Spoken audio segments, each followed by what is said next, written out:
વડોદરા શહેરમાં મોહરમ પર્વ નિમિત્તે કોમી એકતા અને ધાર્મિક સૌહાર્દનું અનોખું દ્રશ્ય જોવા મળે છે।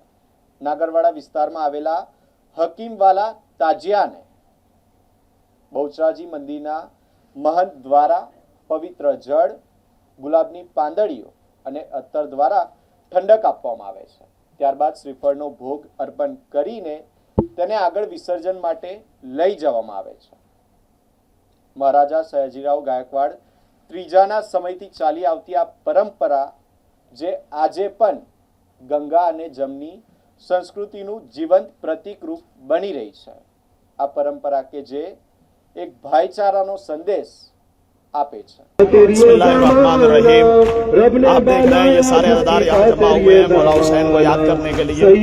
मौला हुसैन को है कि जिन्हें अल्लाह भी पसंद करता है, रसूलुल्लाह भी पसंद करते हैं, सारी कायनात का इंसानियत पसंद बंदा इमाम को पसंद करता है। उन्हीं की याद में हम जुलूस निकालते हैं जिनके लिए नबी ने फरमाया हुसैन मिन्नी व अना मिनल Hussain, I am from Hussain and Hussain from me. Hussain मुझसे है और मैं हुसैन से। और दुनिया देख ले, अगर सवाल किया जाए, पहला सवाल होता है हु इज हुसैन, हुसैन कौन है, तो उनका जवाब यही है कि हक की आवाज़ को हुसैन कहा जाता है, इंसानियत की सदा को हुसैन कहा जाता है।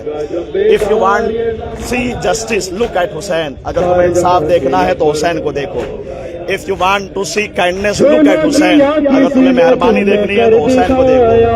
If you want to see forgiveness, अगर तुम्हें बख्शिश देखनी है तो हुसैन को देखो। और यही वजह है कि हुसैन ने इंसानियत के लिए कुर्बानी दी है। लिहाजा हर मजहब के लोग, हिंदू, मुसलमान, सुन्नी, शिया, कोई भी हो, वो हुसैन को याद करता है और ये पैगाम देता है कि जमाने को बेदार हो जाओ तो सारा जमाना हुसैन हुसैन कहता हुआ नजर आए।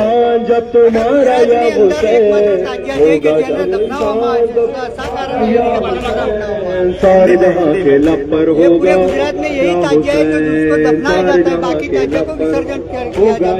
क्या उसकी परंपरा है? उसकी परंपरा यही है, हर जगह की अलग अलग परंपरा होती है। कहीं पे दफनाया जाता है, कहीं पे बैला दहा दिया जाता है। लिहाजा उसी परंपरा के एतबार से होता है, जहाँ पे जैसा परंपरा हो उसी एतबार से किया जाता है। ये ताजिया को कहाँ दफनाया जाएगा? ये ताजिया को हम लोग लेकर के गुलशन फातिमा अपार्टमेंट रोड, चूँकि हम पहली दफा आएंगे ये बताएंगे कि कहाँ ये जुलूस लेकर के हम लोग जा रहे हैं।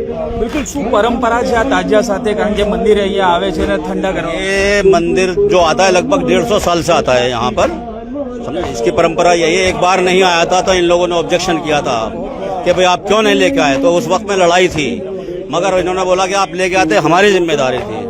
ये 150 साल से भी ज्यादा से इसी मंदिर पे ताजिया आ रहा है। આ પરંપરા 250 વર્ષથી ચાલતી આવી છે। આ હકીમ સાહેબના વાડાના જે તાજિયા છે જે બહુચરાજી મંદિર ખાતે લાવી અને પંચામૃત જળથી ઠંડા કરવામાં આવે છે। ઠંડા કર્યા પછી ગુલિસ્તાન એપાર્ટમેન્ટમાં લઈ જઈને દફનાવવામાં આવે છે। જે આ એક જ તાજિયા છે જે દફનાવવામાં આવે છે, બાકી બીજા બધા તાજિયા ડૂબાડવામાં આવે છે।